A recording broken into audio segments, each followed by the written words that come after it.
দর্শক, আসসালামু আলাইকুম। কনফিডেন্স ফিজিওথেরাপি ব্যথা নিরাময় চিকিৎসা কেন্দ্র থেকে আমি ডক্টর মোহাম্মদ মাসুদ রিশা আপনাদেরকে স্বাগত জানাচ্ছি।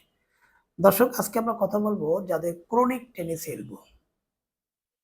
এলবো আমরা নাম শুনলেই বুঝি যে আমাদের এলবো জয়েন্ট অর্থাৎ হাতের কনুই যে ব্যথাটা, এটাকে আমরা টেনিস এলবো বলে থাকি।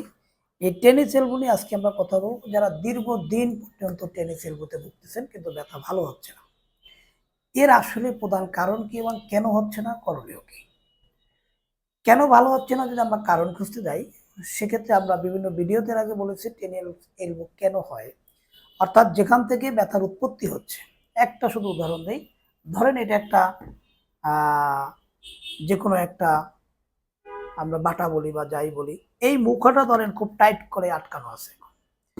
এটাকে যদি আমি এখন খুলতে যাই, দেখেন কি জোরে প্রেসার দিতে হচ্ছে। আমি কিন্তু খুলতে পারলাম অনেকক্ষণ পরে। এই যে আমি প্রেসারটা দিচ্ছি, এই যে টেনিসের এখান থেকে মাংসপেশি যে এখানে যে সমাপ্ত হলেন যেখানে, সেই জায়গাটায় দেখেন খুব সিভিয়ার একটা ফ্রিকশন হচ্ছে। এই যে ঘর্ষণটা হচ্ছে বারবার, সেখানে আবার ইনফ্লামেশন ডেভেলপ করতেছে।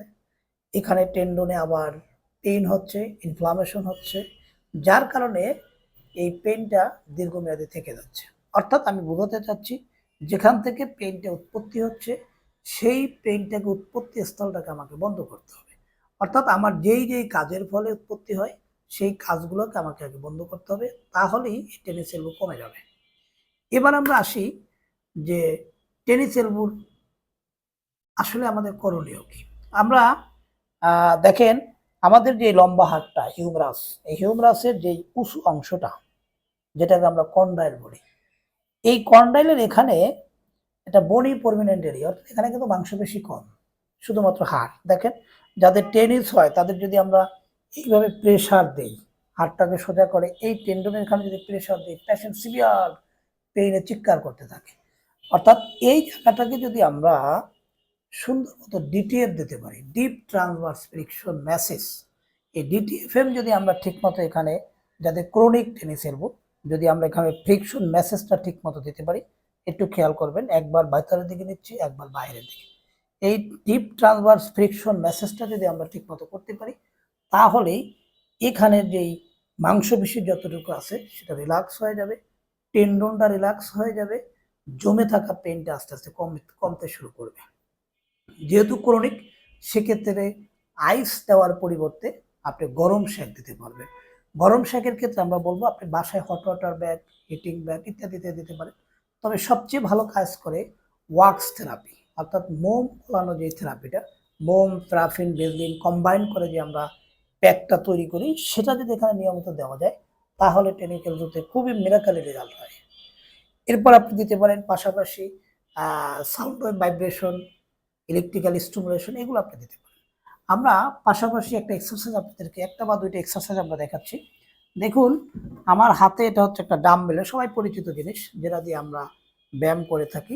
আমরা যদি জাস্ট হাতটাকে এভাবে রেখে যদি ডাম্বেলটাকে যদি এভাবে আমরা ধরি, ধরার পরে যদি আমরা শুধুমাত্র এভাবে আপ ডাউন করি, দেখেন এখানে একটা ফ্রিকশন হচ্ছে।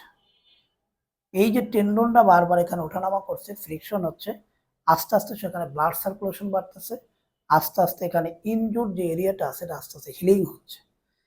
এরপর আমরা যেটা পারি সেটা হচ্ছে একটা হাতকে সোজা রেখে আমরা এভাবে টান দিতে পারি, 10 সেকেন্ড হোল্ড করতে পারি, জাস্ট টেন্ডনটাকে খেয়াল করে চাপ দেবেন আবার ছেড়ে দেবেন, ঠিক বিপরীত দিকেও তাই। এটা আপনি রেগুলার করতে পারেন দিনে 2 টাইম, এবং আমরা যে ডিপ ট্রান্সভার্স ফ্রিকশন দিলাম সেটা করতে পারেন। এই ব্যায়ামগুলো যদি আপনি নিয়মিত করতে পারেন, বাসায় যে করণীয় যেটা বললাম সেটা যদি দিনে 2 টাইম সকাল এবং বিকাল, তাহলে ক্রনিক যাদের পুরাতন টেনিস এলবো আছে সেটা পুরোপুরি নিরাময় করা সম্ভব হবে। প্রিয় দর্শক, আজকে পর্যন্ত যারা নিয়মিত ব্যথা নিরাময় আমাদের প্রোগ্রামগুলো দেখে থাকেন, লাইক কমেন্টস এবং শেয়ার করবেন। কিছু জানার থাকলে লিখবেন, আমরা উত্তর দেওয়ার চেষ্টা করবো। আসসালামু আলাইকুম।